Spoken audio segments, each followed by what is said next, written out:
So just a brief follow-up to the Kirklees historical sex allegations trial. So yesterday, some of the men, a smaller group, not all 32 by a long stretch, appeared at Huddersfield court. Nine of the 32 appeared, and 22 are due to appear on Monday. The group that appeared today were Amjad Hussain, Amram Mirban, Salim Nasir, Mohammed Zada, Sajjad Hussain, Nirvan Khan, Sakut Yassan, Michael Birkinshaw, Sajik Daji, and Ibrahim Pandor. Although I think I've read that Michael Birkinshaw didn't turn up because he was apparently exhibiting the symptoms of coronavirus. But instead of being tried today, what's happened is the magistrates' court has sent the case over to Leeds Crown Court, where they'll appear on January the 8th.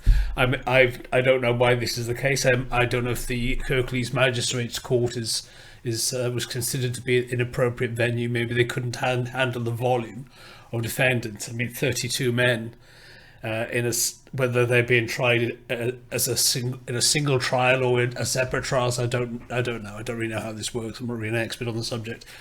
Maybe I should make an effort to educate myself.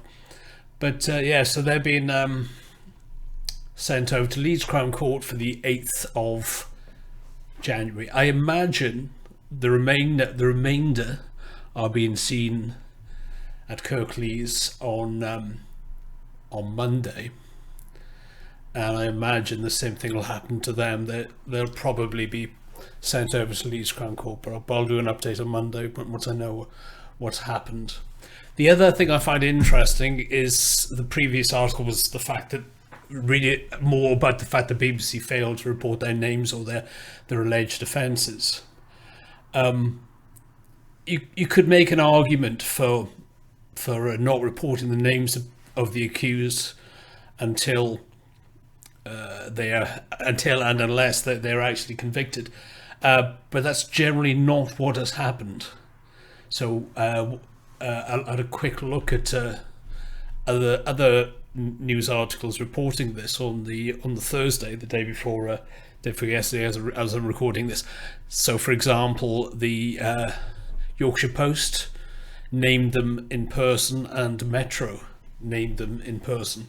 So, and of course, those names are in the public domain anyway. So I couldn't see any legitimate reason for the BBC not to report them, other than for political reasons, for ideological reasons.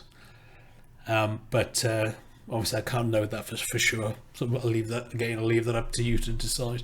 So Monday I'll follow up with what's happening to the remainder of the group, and then I guess I've suspicion we're going to have to wait until January the 8th to find out more detail about what's actually going to happen.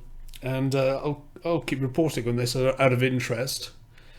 It's a large group of men. The other thing I find interesting is these are historical offences, dating back to I think 1999 to 2012, so a period of 13 years, ending 8 years ago. Now, are they saying that the offences committed were only committed during that period of time?